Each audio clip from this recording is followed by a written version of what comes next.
सरकार पे भरोसे मत रहिए, सरकार को मजबूर करिए कि वो हमारे भरोसे रहे। उल्टा की संसद में रात की 1:30 बजे तक बैठता हूं हमारे आदिवासी भाइयों की आवाज उठाने के लिए, तो यहां पर मुझे 5 बजे तक बैठने में कोई दिक्कत नहीं है। हर कानून आता है, जिस बजट सत्र में आता है उसी बजट सत्र में पास हो जाता है, लेकिन आदिवासियों के कानून 20-20 साल हो गए, 25-25 साल हो गए संसद में आने के बावजूद भी रुके हुए। देखिए देश के अंदर छोटी सी कुछ घटना हो जाती है, हाहाकार मच जाता है, मीडिया हो, सरकार हो, न्यायालय हो, कोर्ट हो, संज्ञान ले लेती है। लेकिन आज भारत देश के अंदर पिछले 1.5 साल में 300 से 400 आदिवासी नक्सलाइट के नाम से मारे गए, इस पे किसी ने संज्ञान क्यों नहीं लिया? हम कह रहे हैं एक तीर एक कमान, तो क्या छत्तीसगढ़, झारखंड, उड़ीसा वाले आदिवासी एक तीर एक कमान के अंदर नहीं आते? सभी को जय जोहार। थकान तो नहीं हुई है? पक्का कोई नहीं थका है? बीच में से आवाज आ रही थी कि राजकुमार जी तुम संघर्ष करो, हम तुम्हारे साथ हैं। मैं मेरी बात शुरू करूं, मैं जिस दिन से पैदा हुआ हूं और समझदार हुआ हूं, उस दिन से खुद के लिए, परिवार के लिए और कॉलेज राजनीतिक में आने के बाद समाज के लिए संघर्ष करता आ रहा हूं। और जब तक ये सांसें रहेगी, ये संघर्ष जारी रहेगा। और आप जैसे साथियों का विश्वास, आप जैसे साथियों का जो हमारे प्रति आशा उम्मीद है, ये उम्मीदें और आशा विश्वास मुझे और मेरे जैसे साथियों को और ताकतवर बनाने का काम करती है। मैं इस कार्यक्रम को सफल बनाने के लिए कई दिनों से इस पांडाल को, इस जगह को व्यवस्थित बनाने वाले और इस पांडाल में बैठने की व्यवस्था करने वाले वॉलंटियर साथी, गाड़ियों की पार्किंग की व्यवस्था करने वाले वॉलंटियर साथी, इस आयोजन को दिल से सच्ची नीति के साथ सफल बनाने वाले सभी साथियों को धन्यवाद देना चाहूंगा। 33वें आदिवासी सांस्कृतिक महासम्मेलन, इस सम्मेलन में पूरे देश के आदिवासी समुदाय इस हमारे पांडाल में विराजमान है और सुबह से लगा के अनेक सोपानों के अंदर कार्यक्रम सफल हुए। 1-1:30 बजे हम पहुंचे और तब से अनेक वक्ताओं को सुना, आपने भी सुना, मैंने भी सुना। सबने अच्छी अच्छी बातें की, अधिकतर बातों पे तालियां बजी, अधिकतर बातों पे जयकारे लगे। एक बात कॉमन निकल के आई कि हमें संघर्ष करना है। सभी वक्ताओं की तरफ से जो बात आई उसमें एक कॉमन निकल के आई कि हमें संघर्ष करना है। और यह संघर्ष किस लिए करना है? अपने समाज के हक अधिकारों के लिए करना है, जल जंगल जमीन बचाने के लिए करना है। और फिर बात आई कि संघर्ष कैसे करेंगे? तो एकजुट होंगे तो संघर्ष होगा, ये बात आई। फिर नारे लगे, एक तीर एक कमान, आदिवासी एक समान। हम जिस मंच से, जिस जगह से हम बोलते हैं, हम जहां खड़े हैं, हम जहां बैठे हैं, अगर इस शब्द की यही पालना नहीं होती है तो संगठित नहीं हो सकते। और संगठित नहीं हो सकते तो हम संघर्ष नहीं कर सकते हमारे हक अधिकारों के लिए। साथियों, इस देश के अंदर 2011 की जनगणना के हिसाब से 140 करोड़ के आसपास पॉपुलेशन है और इसमें आदिवासियों की बात आती है। 10 करोड़ 43 लाख आदिवासी समुदाय जो रिकॉर्डली है,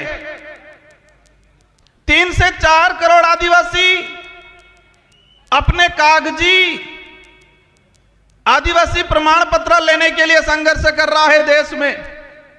आज 2026 है और 2026 के हिसाब से अगर बात तो भारत देश के अंदर रिकॉर्डली जो आदिवासी है 13 करोड़ के आसपास है और 5 करोड़ के आसपास संघर्ष कर रहा है। नॉर्थ ईस्ट का देख लो, साउथ का देख लो, हमारे गुजरात का देख लो, महाराष्ट्र का देख लो। और जो 13 करोड़ आदिवासी है, इनमें से अधिकतर संघर्ष कर रहे हैं। मेरे राजनीतिक जीवन में मुझे 2 बार विधायक बनने का अवसर मिला मेरे विधानसभा क्षेत्र की जनता की ओर से, और आप जैसे साथियों की बदौलत मेरे संसदीय क्षेत्र बांसवाड़ा डूंगरपुर की जनता की वजह से मुझे सांसद बन के अवसर मिला। मैं बैठे बैठे विचार कर रहा था, कई साथी पूछ रहे थे राजकुमार जी आपका नंबर कब आ रहा है। मैं मन ही मन हंस रहा था कि देश की संसद में रात की 1:30 बजे तक बैठता हूं तो हमारे आदिवासी भाइयों की आवाज उठाने के लिए, तो यहां पर मुझे 5 बजे तक बैठने में कोई दिक्कत नहीं है। जिस देश की संसद में भूखे प्यासे रात की 1:30 बजे तक बैठा हूं आदिवासियों की आवाज बनने के लिए, तो मुझे यहां पर रात की 6 बजे 7 बजे 8 बजे तक बैठने में कोई दिक्कत नहीं है। मन ही मन हंस रहा था। साथियों, संघर्ष करना है तो संघर्ष करना है तो पेशेंस रखना है हम सबको। मैं बात कर रहा था 13 करोड़ के आसपास आदिवासी है इस देश के अंदर रिकॉर्डली। पूर्व में पैसा कानून को लेके, 5वीं अनुसूची को लेके, फॉरेस्ट राइट एक्टों को लेके बात हुई, तो 13 करोड़ में से अधिकतर आदिवासी समुदाय संघर्ष कर रहा है। कोई आरक्षण के लिए कर रहा है, कोई अपना घर बचाने के लिए कर रहा है, कोई अपनी पहचान को जिंदा रखने के लिए कर रहा है, कोई जल जंगल जमीन के लिए कर रहा है। फॉरेस्ट राइट एक्ट की पूर्व वक्ताओं ने बात की, भारत देश के अंदर 25 लाख वन अधिकार अधिनियम के दावे प्रक्रियाधीन पेंडिंग पड़े हुए हैं। 25 लाख, एक परिवार में 5 सदस्य भी अगर मान लेते हैं तो 1 करोड़ 25-30 लाख के आसपास जनसंख्या हुई। मतलब यह हुआ पहला संघर्ष कि वन विभाग के अंदर रहने वाला भारत देश का आदिवासी 1 करोड़ 30 लाख के आसपास, जो सरकारी रिकॉर्ड है, मेरा रिकॉर्ड नहीं है, जो फॉरेस्ट राइट एक्ट के तहत दावे प्रक्रियाधीन चल रहे हैं, 1 करोड़ 30 लाख आदिवासी वन विभाग में बैठा हुआ संघर्ष कर रहा है और कागज में नहीं आया है रिकॉर्ड में, वो 1 करोड़ और होगा। देश के अंदर वन विभाग के बाद चारागाह बिलाना जमीन की बात आती है, और चारागाह बिलाना जमीन की बात आती है। मैंने जो पार्लियामेंटली जो रिकॉर्ड निकाला है उससे मुझे जानकारी मिली है कि 2.5 से 3 करोड़ आदिवासी चारागाह बिलाना जमीन पे बैठा हुआ है और संघर्ष कर रहा है कागजी अधिकार लेने के लिए। साथियों, एक बात की समझना पड़ेगा, हम अधिकार की बात कर रहे हैं, इस जमीन पे हमारा पुरखाई अधिकार है। हम कहते हैं इस देश के मूल मालिक हैं, लेकिन कागजी अधिकार के लिए संघर्ष कर रहे हैं। कौन सा अधिकार चाहिए? कागजी अधिकार। उस जमीन पे आजादी से पहले हमारे बाप दादा बैठे हैं, उन्होंने कुआं खोदा है, मकान बनाया है, लेकिन उसके पास कागज नहीं है। अब यह समझने पड़ेगा कागज कब जाएगा उस परिवार में, उस समाज में। जब एजुकेशन जाएगा, उस स्कूल जाएगी, पढ़ा लिखा होगा तो कागज जाएगा। जिस समाज में एजुकेशन ही नहीं गया, आज पहली पीढ़ी एजुकेशन प्राप्त कर रही है और उनसे कहा जाता है कि अधिकार हो तो कागज दो। ये कागजी अधिकार। हम प्रयास करेंगे, देश के अंदर अनेक शोध संस्थाएं हैं, इसरो है, बड़े बड़े सैटेलाइट लगे हुए हैं, तो उन सैटेलाइटों से पता क्यों नहीं लग रहा है कि आदिवासी कब से बैठा हुआ है उस धरती पे, उससे कागज क्यों मांगा जा रहा है? यह आदिवासियों को गुमराह करने का तरीका है, बिजी रखने का तरीका है। सैटेलाइटों से छोटी छोटी चीजें कवर हो रही है और उस पर भी मैंने जाने का काम किया, लेकिन ये सैटेलाइट और ये सरकार, हमारे पूर्व जनजाति आयोग के अध्यक्ष जी ने कहा कि 2005 से पहला बैठा हुआ हर आदिवासी को पट्टा मिलना चाहिए, लेकिन सरकार क्या कह रही है? सैटेलाइट से देखेंगे, जिसका मकान है उसको देंगे। और हमारा मकान क्या छत वाला रहता है कि झोपड़ी वाला रहता है? ये सैटेलाइट, ये सरकारें झोपड़ी वाला जो मकान है, हमारा केलूपोस मकान है, जो हमारा कुआं है, उसको मकान नहीं मान रही है। जो चार दीवारी बनी हुई है, जिसकी छत लगी हुई है, उसी को वो मकान मान रहे हैं। अगर इस स्थिति में हमारे अध्यक्ष जी अगर कह के जाते हैं, क्या हमें मिलेगा पट्टा? आज देश के अंदर जो स्थिति, इसके अलावा क्या बटे, इनसे ज्यादा तो लड़ रहे धर्मों में, पार्टियों में। कोई हिंदू बन गया, कोई ईसाई बन गया, कोई बौद्ध बन गया, कोई जैन बन गया, कोई मुस्लिम बन गया। पूर्व एक वक्ता ने कहा था कि आपस में ही लड़ रहे हैं, और मेरा जहां तक आकलन है, अगर हम नहीं समझे तो ये लड़ाई और तेज होने वाली है। जिस तरह मणिपुर में हुआ, इसी तरह छत्तीसगढ़ में हो रहा है। आज एक चीज हमने देखी, देश के अंदर छोटी सी कुछ घटना हो जाती है, हाहाकार मच जाता है, मीडिया हो, सरकार हो, न्यायालय हो, कोर्ट हो, संज्ञान ले लेती है। लेकिन आज भारत देश के अंदर पिछले 1.5 साल में 300 से 400 आदिवासी नक्सलाइट के नाम से मारे गए। इस पे किसी ने संज्ञान क्यों नहीं लिया? इस पे यहां पर भी बात नहीं हो रही है। हम कह रहे हैं एक तीर एक कमान, तो क्या छत्तीसगढ़, झारखंड, उड़ीसा वाले आदिवासी एक तीर एक कमान के अंदर नहीं आते हैं? सलमा जूडो चला 2005 से 2008 तक छत्तीसगढ़, झारखंड के अंदर। मैंने पार्लियामेंट में क्वेश्चन लगाया, सरकार को पूछा कि सलमा जूडो चला अभियान, कितने आदिवासी मरे? सरकार कह रही है हमारे पास कोई फेक्ट आंकड़ा नहीं है। इंसान मरा है, भारत देश का नागरिक मरा है, और सरकार कह रही है कि हमारे पास पूर्ण कोई आंकड़ा नहीं है। हजारों बहन बेटियों के साथ बलात्कार हुए थे सलमा जूडो में। उस समय भी अभियान यही चलाया था, नक्सली उन्मूलन। आज भी अभियान चलाया जा रहा है, नक्सली उन्मूलन। अगर नक्सली उन्मूलन होना था 2005 से 8 तक सलमा जूडो चलाया, तब क्यों नहीं हुआ? आज अभी चला रहा है। मैंने देश के गृह मंत्री जी से भी यह सवाल लगाया, पूछा है कि जिस आदिवासी 14 साल की बच्ची को हाथ में हथियार मिला है, क्या वो पैदा होने से पहले ही हथियार लेके आई थी? क्या बात?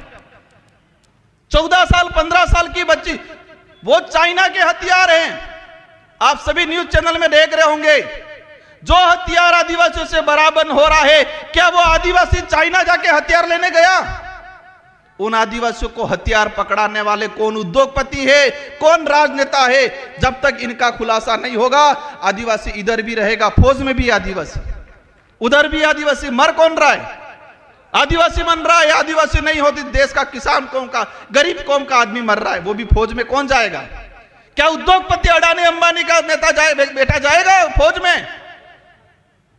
आज देश के अंदर हजारों हेक्टर, लाखों हेक्टर जमीन पिछले 5 सालों के अंदर लीज पे दिए फॉरेस्ट। एक चीज देखा, मेरे अंदर भी पहले डर था, जो कोई कार्यक्रम कराते उनको भी डर रहता है कि कोई कुछ बोल नहीं दे, पीछे हमारे को पुलिस पूछेगी। डर से लड़ाई नहीं लड़ी जाएगी। डरोगे तो मरोगे। हम सच्चाई के लिए लड़ रहे हैं तो लड़ना पड़ेगा। अगर हम जो बात बोल रहे हैं, सरकार लिख के दे दे ये गलत है, जो बात हम पार्लियामेंट में बोल सकते हैं वो बात इस मंचों से भी होनी चाहिए आप लोगों के द्वारा। मैंने कहा था मुझे बारी नहीं मिलेगी, चलेगा। मैंने यह भी कहा था कि मुझे नहीं बोलना है, मैं सुनना चाहता हूं। साथियों, मैंने पिछले सम्मेलन आयोजन कमेटी का सम्मान करता हूं सभी का। मैंने पिछली बार में कहा था कि हम जो हर साल आयोजन करते हैं, जितने जो वक्ता अपनी बात रखते हैं, एक मेमोरेंडम बनाए, प्रस्ताव बनाए, और वही डेलीगेशन राष्ट्रपति से मिले, प्रधानमंत्री से मिले, सारे राज्यों के मुख्यमंत्री से मिले। ये करना पड़ेगा। बाकी हम सांसद बन जाएंगे, विधायक बन जाएंगे, इनमें से बेटे फिर जो जिनके मंशा है वो बन जाएंगे, होना कुछ नहीं है। देश के अंदर 47 आदिवासी सांसद आते हैं। मेसा कानून 2.5 से 3 करोड़ आदिवासी नगर निकाय, नगर पालिका क्षेत्र के अंदर आज अतिक्रमणकारी के रूप में उसकी पहचान की जा रही है। 2.5 से 3 करोड़ आदिवासी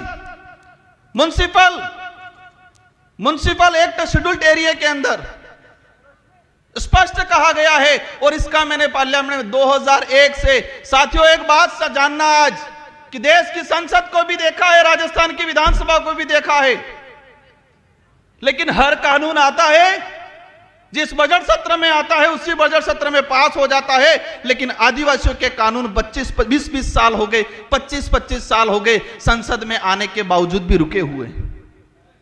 मेसा कानून 2000 में आया, 2003 में इसकी कमेटी की रिपोर्ट आ गई और आज तक पेंडिंग पड़ा हुआ है, क्योंकि वो आदिवासी के हित का था।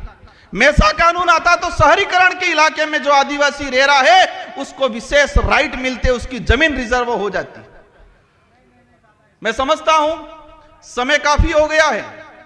इस कार्यक्रम में हजारों किलोमीटर से दूर से आए लोग, कोई 300-400 किलोमीटर से दूर से आए, कोई अमीर परिवार वाला नहीं आए इस पंडाल में, सभी गरीब परिवार से आए हुए लोग हैं। क्योंकि अमीर तो आरक्षण ले लिया, नेता बन के अधिकारी बन गया, अपनी मस्ती में आधुनिक सुख सुविधाओं को संभोग करने में मस्त है। सारे ऐसे नहीं होंगे, 10% हैं हमारे बीच में अधिकारी कर्मचारी आए हुए, इनका सम्मान करता हूं मैं, लेकिन अधिकतर रिजर्वेशन का लाभ लेके हुए घर पे बैठे हुए। इस पंडाल में मजदूरी करने वाला भाई आया हुआ है। और यह बात भी समझना भाइयों, आजादी की लड़ाई देख लो, अंग्रेजों से लड़े हो, मुगलों से लड़े हो, राजा रजवाड़ों से लड़े हो, उनसे लड़ाई किसने लड़ी है? आदिवासी ने लड़ी है। और आदिवासी में भी किसने लड़ी है? जो गरीब था उसी ने लड़ी है भाइयों। बिरसा मुंडा को हम याद करते हैं, वो गरीब परिवार से थे। संविधान सभा में जयपाल सिंह मुंडा ने बात रखी थी। और एक बात सबको जानना पड़ेगा कि संविधान सभा में अगर जयपाल सिंह मुंडा नहीं होते, 1875 का जो अधिनियम में जो हमारे प्रावधान थे, जो 1950 के संविधान के अंदर सम्मिलित नहीं होते, वो जयपाल सिंह मुंडा को आज हम भूलते जा रहे हैं। साथियों, बातें अनेक हैं, लेकिन मेरी 2 से 3 बातें आपसे अपील है। अधिकतर सरकार पे भरोसे मत रहिए, सरकार को मजबूर करिए कि वो हमारे भरोसे रहे। उल्टा करना है, हम सरकार के भरोसे नहीं, सरकार समय आने पर लोकतांत्रिक जो व्यवस्था है उस दौरान हमारे भरोसे बैठे, यह तय करना है। वो कैसे करना है आप समझ जाओ। और एक चीज देखी मैंने, 13 करोड़ के आसपास आदिवासी है, इसमें से 29 राज्य हैं, और 29 राज्य में सबसे ज्यादा आदिवासियों की संख्या किस राज्य में है? सबसे ज्यादा आदिवासी संगठन किस राज्य में है? सबसे ज्यादा आदिवासी ST reserve MLA seat, MP seat किस राज्य में है? सबसे ज्यादा अत्याचार, भेदभाव, एट्रोसिटी, जल जंगल जमीन से उजाड़ा किस राज्य में हो रहा है? मैंने कुछ नहीं बोला है, आधों ने बोला है, आधे चुप है, कंफ्यूज है। वो आप सवाल ढूंढते रहना। और सबसे ज्यादा आदिवासी संगठन किस राज्य में बने हुए हैं? इस देश में एक ट्रेड चल रहा है अभी, उस ट्रेड को भी समझना है। ट्रेड ये चल रहा है कि कोई सामाजिक घटना होती है, सामाजिक आंदोलन होता है, और वहां थोड़ा पढ़ा लिखा आदमी जाके तेज तर्रार भाषण दे देता है। अब भाषण दे देता है तो सबकी निगाहें उस व्यक्ति की तरफ होती है, तो वो लीडर बनता है। और जो लीडर बनता है तो मनुवादी सोच के बनी हुई पार्टियां उसका शिकार करती है। क्या करती है? शिकार करती है। पहले भावतोल करती है, और भावतोल में नहीं जमता है तो वो शिकार करती है। ये हो रहा है, मैं किस राज्य में, किस देश में, किस समाज में हो रहा नहीं, लेकिन यही ट्रेड चल रहा है कि कहीं सामाजिक एक्टिविटीज हुआ, कहीं एट्रोसिटी हुआ, कहीं जल जंगल जमीन की बात हुई, 50-100-500 लोग इकट्ठे हुए, 1-2 नेता जाएंगे, वह भाषण देंगे जोरदार, उनकी वैल्यू बढ़ेगी, और राष्ट्रीय पार्टियां बनी बनाई लीडर को खरीदने का काम करती है। अगर वो नहीं खरीदा जाएगा तो वो जेल की सलाखों के पीछे होगा। अब आपको तय करना है, ये बड़ी विडंबना है। कहोगे राजकुमार रोज तो कह रहा है ऐसा करना भी है, और फिर कह रहे कि ऐसा नहीं भी करना है।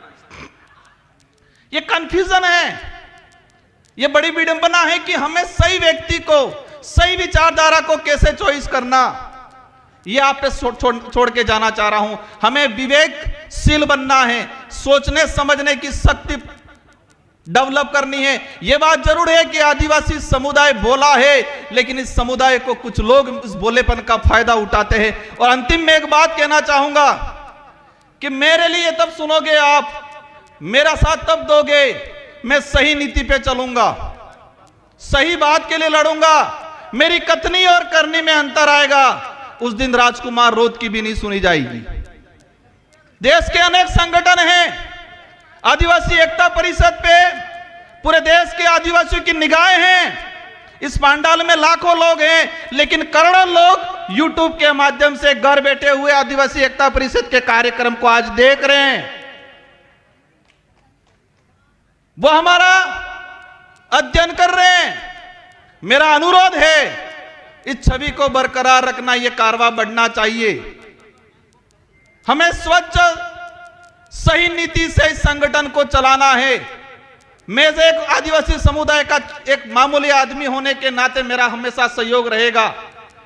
विचारधारा उद्देश्य कुछ हो सकते हैं अलग, लेकिन आदिवासी समुदाय के हक अधिकार, उनको एकजुट करने की बात आएगी, राजकुमार रोध खड़ा रहेगा। लेकिन मेरा हाथ जोड़ के अनुरोध है कि कथनी और करनी में अंतर मत आने देना, नीति सही रखना।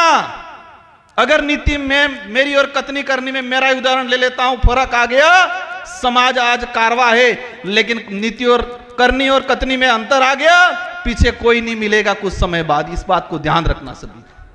समाज को जरूरत है। समाज हर बार ठगा गया है, हर व्यक्ति से ठगा गया है, हर संगठन से ठगा गया है। हम प्रयास करते हैं, हम सबको मिलकर प्रयास करना है, क्योंकि एक बार कोई लीडर बनता है और वो कोई गड़बड़ कर देता है, समाज ठगा हुआ महसूस करता है। कोई संगठन बनता है, उस संगठन से आस लगती है, अगर वो संगठन कथनी और करनी में अंतर कर देगा तो समाज ठगा हुआ महसूस करेगा। भाइयों, आजादी के बाद से हजारों बार आदिवासी समाज ठगा हुआ है, व्यक्तियों के द्वारा, संगठनों के द्वारा। हम प्रयास करो, आप ज्यादा कुछ नहीं कर पाओगे चलेगा, लेकिन कथनी और करनी में अंतर मत आने देना, और सही नीति से, निष्पक्ष नीति से हमें आगे बढ़ना है। इन्हीं शब्दों के साथ आप सबको धन्यवाद, आभार। जय जोहार, जय भारत, जय बिल प्रदेश, जय संविधान। एक तीर एक कमान, एक तीर एक कमान,